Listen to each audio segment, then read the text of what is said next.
Well, hello again, everyone.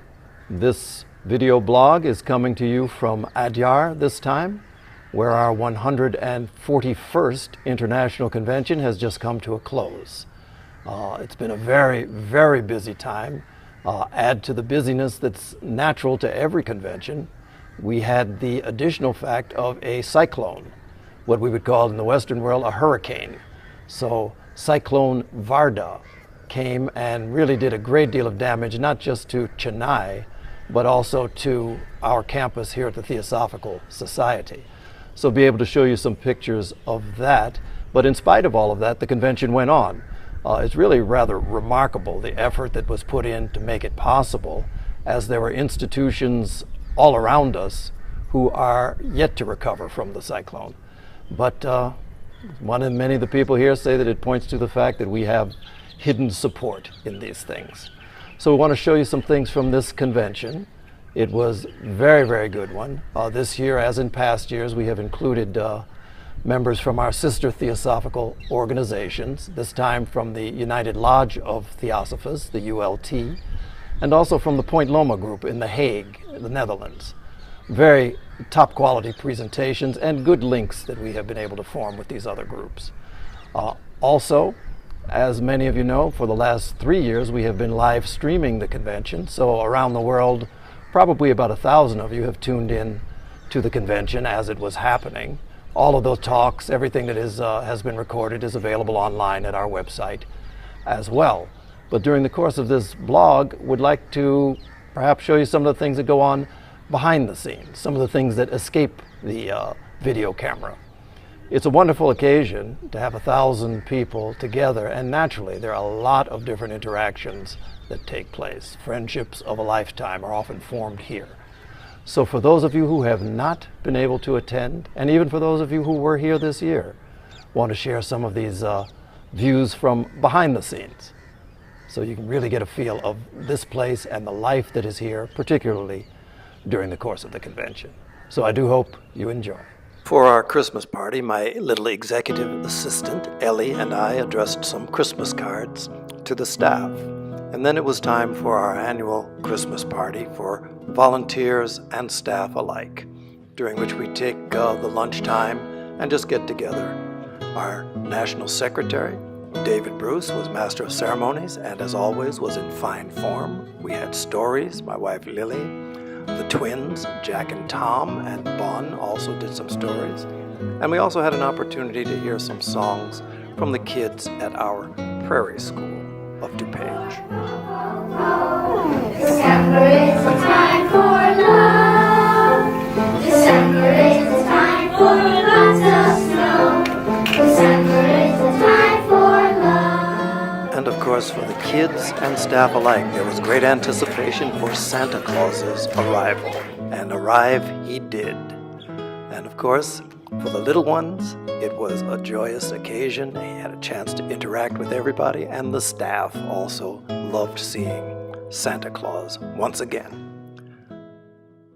Meanwhile, back at Adyar, on the December 11th and 12th, it was struck by a very powerful cyclone. Here are some images of what occurred around the city.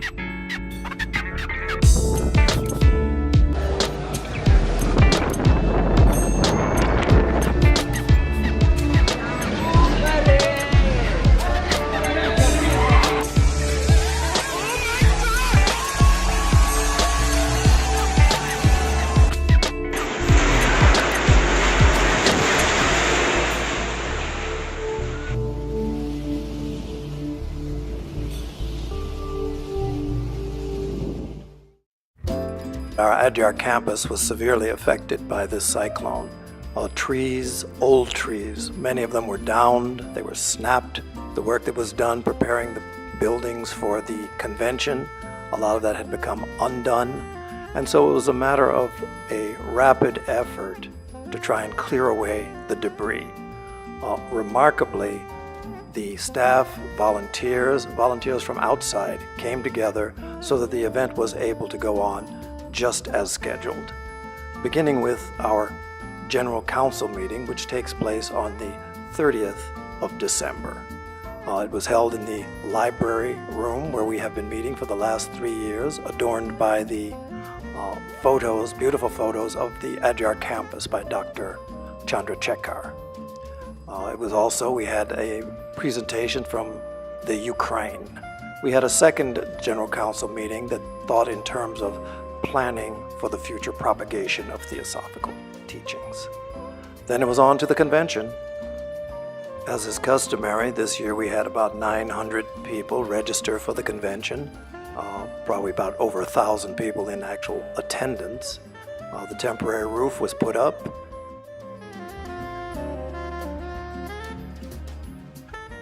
The opening of the convention, we had the traditional opening, which included the prayers of the religions.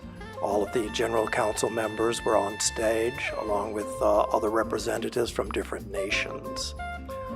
The prayers of the religions took place, and then that was followed by the tradition of the President's report, which is a report that is given on all of these sections within the TS and also our federations.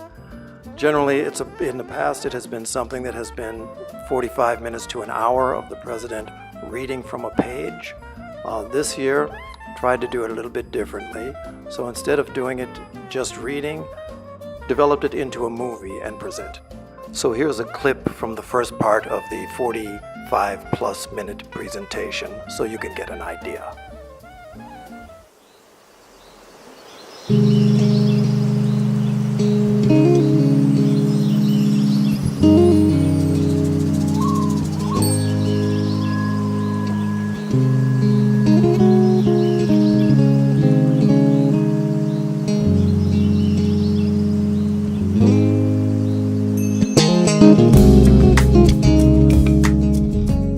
As 2016 is my last full year as National President of the Theosophical Society in America, this year's report will start with my last report of TSA work in this capacity. So immediately following the opening of the convention, the custom is for the President to go and open the various stalls for the Social Welfare Center and the school where various products that they have made are being sold.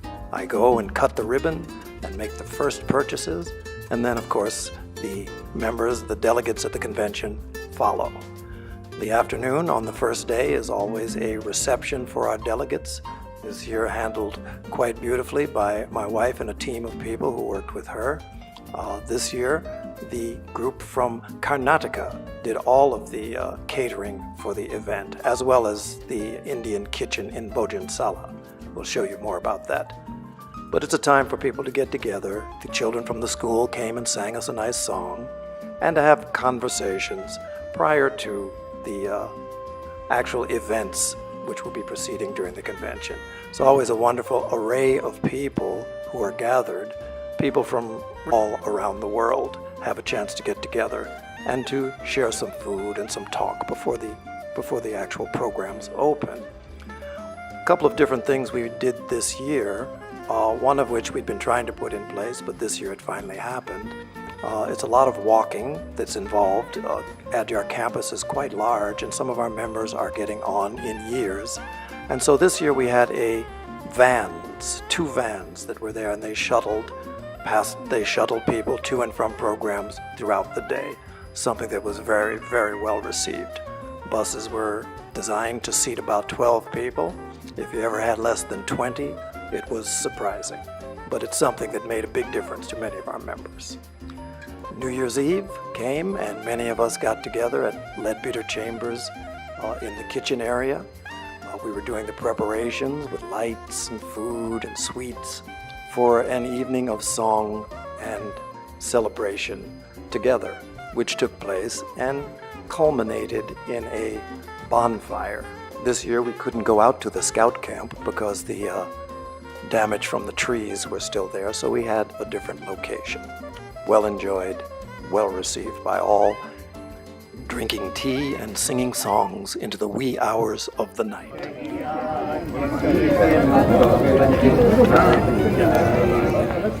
Each year at the convention there are two kitchens, one primarily for Western food, one primarily for Indian food.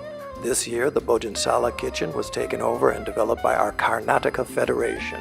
We installed a new reverse osmosis plant for water purification. They had taken a blank space and converted it into a kitchen complete with wood-burning fire cooking, as you can see here. It was a huge affair, serving around 500 to 600 people per meal. We had transformed the area and did a great deal of work in making it happen, but then it was up to the Karnataka Federation, and they really took it to a different level. So much food preparation for so many people. They would focus on it when they would be preparing the food. They would sing when we would have the food served. Prior to it being served, there were prayers that were said, and then people would eat. But a new structure was put up to house the dining area. This actually was an open space which we had developed, and then once it started, there was no stopping it. It was the place to be.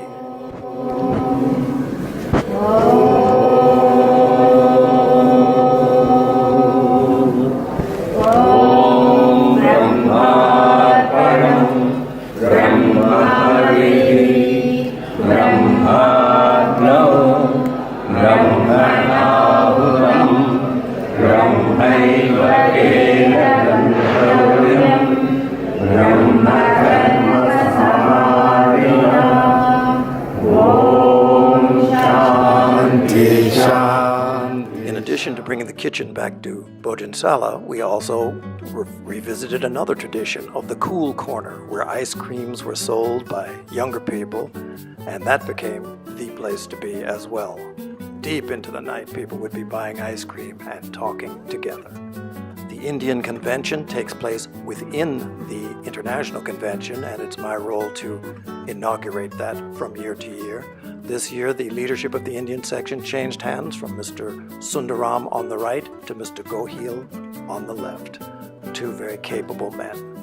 The Besant Lecture this year was delivered by Ambassador Rajashekar, former ambassador to Haiti, Cuba, and other areas in the world.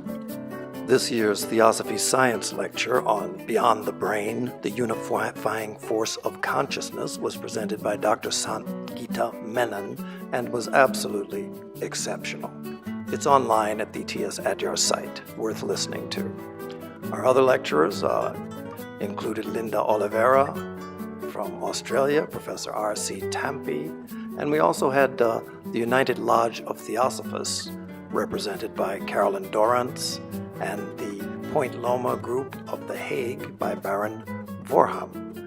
This is something we started last year, and it's really a very good exchange between our sister theosophical groups. Nancy Seacrest, Esteban Languaz from Argentina, and others were featured speakers during our panels and during our featured lectures. Every year during the convention, there are groups within the Indian section who do not fully speak English, and so there would be translations that would take place for those groups here in Karnataka. Our performances were from Kalakshetra dance troupe, and we also had a wonderful performance by two brothers who were fantastic violinists who got together, and they had an evening presentation. Perhaps the most memorable event of this convention was the Global Rhythms Children's Choir, which is directed by Mr. Srinivas Krishnan. This is an effort that Maria Artema had worked in cooperation with him and a group of other people from Chennai to bring to the Theosophical Society the very first performance of this choir of more than 500 children. Mr. Srinivas Krishnan, Srini, is a world-class music educator who has worked internationally and has brought together some of the finest musicians to help to coach this choir. Musicians who have worked with such people as A.R. Rahman and some of the finest musicians on their instruments in India. He brought the kids together. They surrounded the audience. They sang a series of songs everything from old film music to religious songs, and they wrapped it all up with a very, very unexpected presentation that really had the crowd in tears, in laughter. It was a beautiful, beautiful moment for all of us.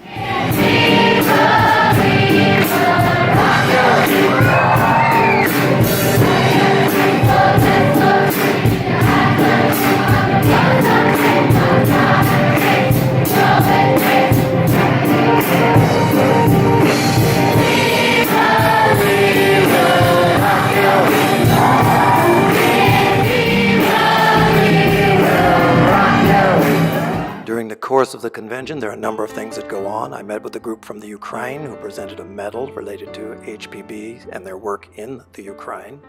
There was some tree planting with some of our walkers that come to the campus. That's going to be something that will be ongoing.